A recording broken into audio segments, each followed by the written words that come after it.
I had several of these plastic tubes lying around that were the center of dog poop bag rolls.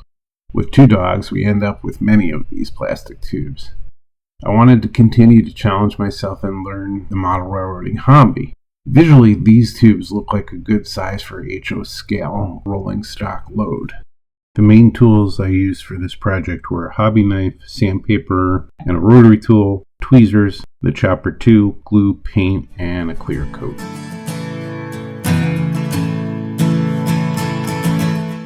The first step would be to get rid of the 4 ridges on the tubes. Sanding these off turned out to be tedious and painful. I used a couple different sanding resources and the paint set in. I eventually used a rotary tool to assist with the sanding. Next, I needed to add some wood supports to hold the load. I figured out what would look visually correct for the length of wood, marked several off, and used the Northwest Shortline Chopper 2 to repeat the cuts on the strip wood. I sanded the ends. Then I took some India ink and mixed it with isopropyl alcohol to make a wash.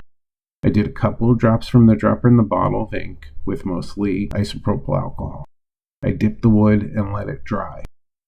I glued the 3 strips of wood to each set of 3 pipes.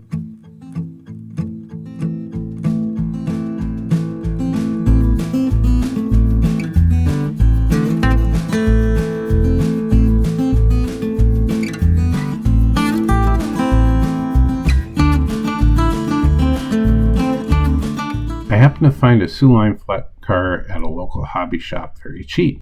Since I live around the Sioux Line and have NMRA friends in love with this line, I thought the car would be appropriate. I went on Railroad Picture Archives to see if I could find the prototype and was successful. I used the prototype picture for some details, including weathering. As always, with each new project, I try to do a new technique and tried oil paints for the first time. I used them on the flat car sides, trucks, and wheels.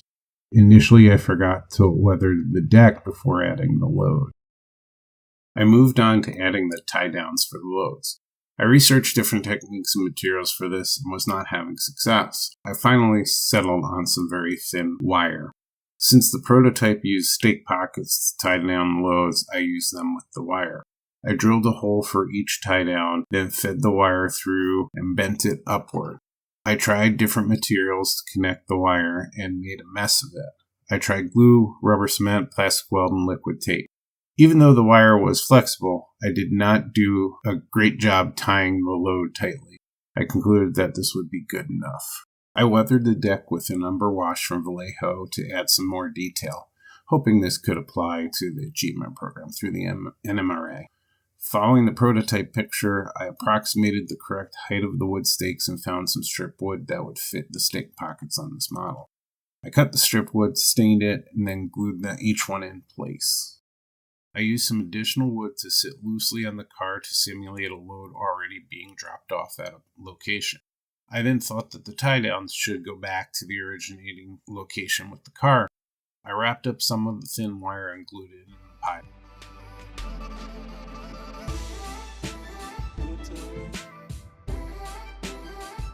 I really enjoyed the challenge of creating a carload, trying to be faithful to the prototype and adding detail. Feel free to try something like this with something you find around the house, purchase a load and details, or create them on a 3D printer. This is not as hard as you think it might be.